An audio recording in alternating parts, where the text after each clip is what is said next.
สวัสดีครับผมเป็นพระรวยสวัสดีที่สู่ผู้สุขคนกับผมพอเสี้ยนพาสู่คนโทรมากเพิ่นสิให้แนวทางลาวพัฒนาเนาะพี่น้องเนาะแนวทางลาวพัฒนาวันจันทร์ที่2เด้อพี่น้องเด้อวันจันทร์ที่2มีนา2569พี่น้องมื้อนี้ก็วันเสาร์มื้ออื่นก็สิแม่นวันอาทิตย์รัฐบาลไทยออกมื้อวันจันทร์เพิ่นเด้อพี่น้องเด้อมื้อวันจันทร์พอมันโทรมาเพิ่นสิให้แนวทางบัดมือวันพุธบัดเข้าบนล่างอยู่เนาะพี่น้องเนาะวันพุธเข้าบนล่างวันศุกร์รุดพี่น้องเลขมันออกเลขบนมันออก71ของพ่อก็มีแต่181901เลขบนมันบัดออก71เลขล่างบัดออก25มีหลักฐานของเก่าให้เบิ่งอยู่เด้อพี่น้องเด้อนี่มีหลักฐานของเก่าให้เบิ่งนี่มือวันพุธของพ่อบัดเข้าบนล่างพุ่นเด้ตกมือวันศุกร์มาบัดรุดบัดนี้บัดตอนเนี่ยบ่เบิ่นเนาะพี่น้องเนาะเอาไม่พี่น้องเอาไม่มันมีเข้ามีหลุดเลขมีเข้ามีหลุดมาว่ากัน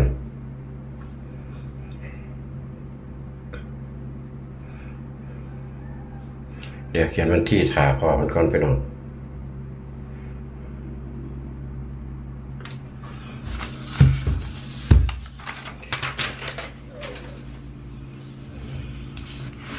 ที่เขาขี่รถก็มีหลักฐานของเก่าให้เบิ่งได้พี่น้องเด้ออาจารย์ได้บอกเขาก็มีให้เบิ่ง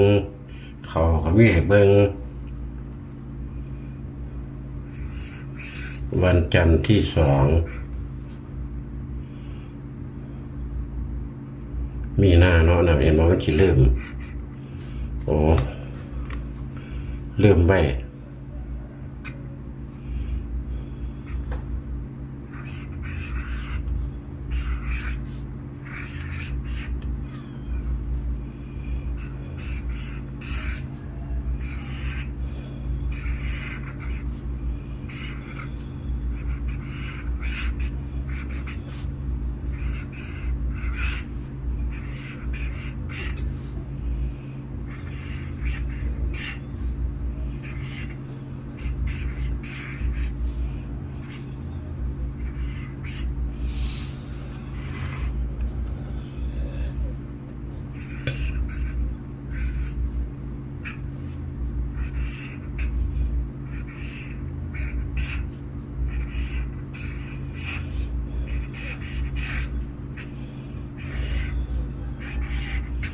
วิ่งบนล่าง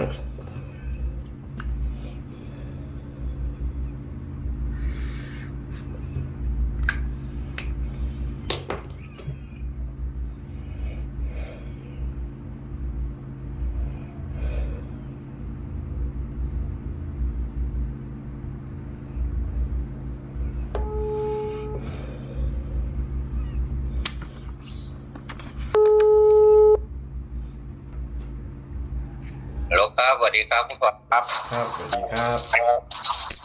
อันนั่นวังหันมันกับเขาตัวเลขวิ่งแล้วคุณพ่อเนาะเลข8มันลงแต้มไป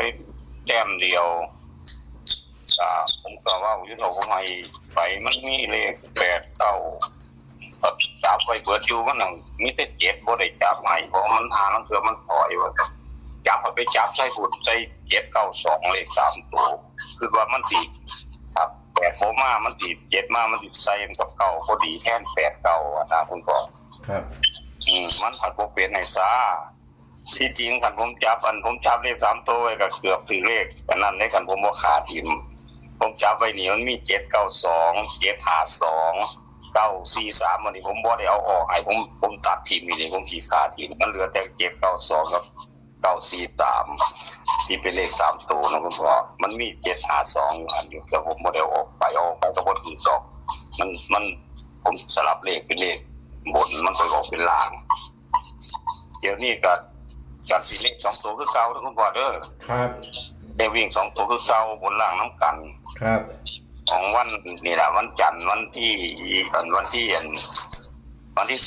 2มีนาเป็นของเดือนใหม่นะคุณพ่อเนาะครับ ถือว่าตั้งต้นเดือนใหม่ละไปเพราะว่า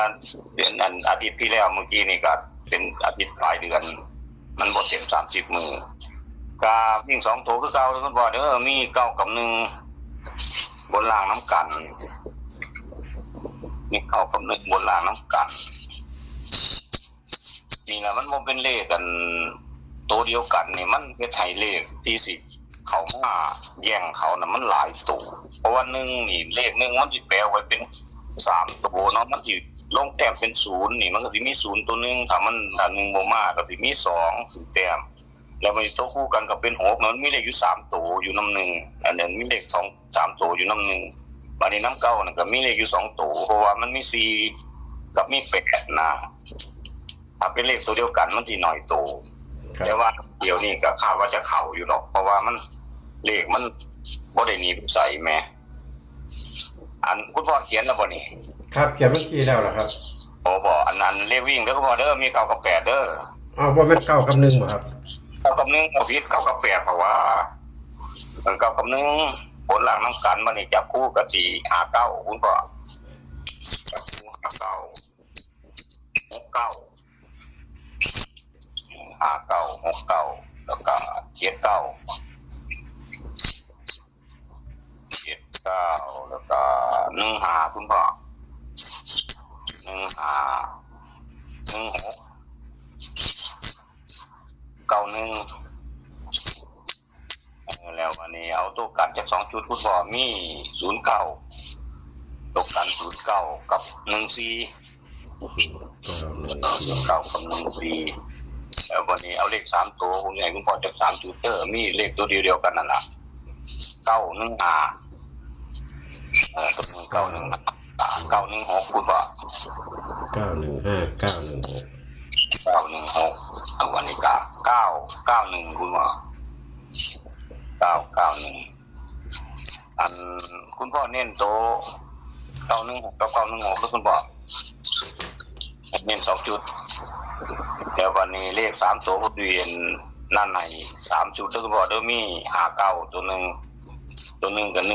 15อีกตัวนึง79มี3จุดนี่ล่ะที่ผมเน้นก็สังเกตเบิ่งคืองวดเมื่อกี้เนาะผมให้มี79อันเลข2ตัวมี79ครับ15มี79 15แล้วก็59ตัวนึง3จุดผมเน้น3จุดอย่างนี้ครับเดี๋ยวเมื่อกี้นี่ก็ผมก็เน้นให้มันกับพวกเขาเนาะมันก็มี18 19อยู่นั่นล่ะมันก็8มันลงแต้มเป็น7นั่นน่ะเดี๋ยวนี้มันก็สิซ่อนอยู่หั่นก็สิมีเลขหลายตัวอยู่จังน้อยอยู่ถ้าสมมุติว่าเพิ่นชอบ4นี่ก็4ก็มาจังหั่นแล้วผมก็จับไว้แล้วอันคือ4ผมน่ะจับใส่1ไว้เด้อ1ก็นี่ล่ะก็มาจาก91นั่นล่ะอัน14นี่ก็ได้เพราะว่า4มันเป็นตัวเดียวกับ9นะคุณพ่อถ้าสมมุติว่า9มันบ่มามันให้4มาผมเลยจับไว้นี่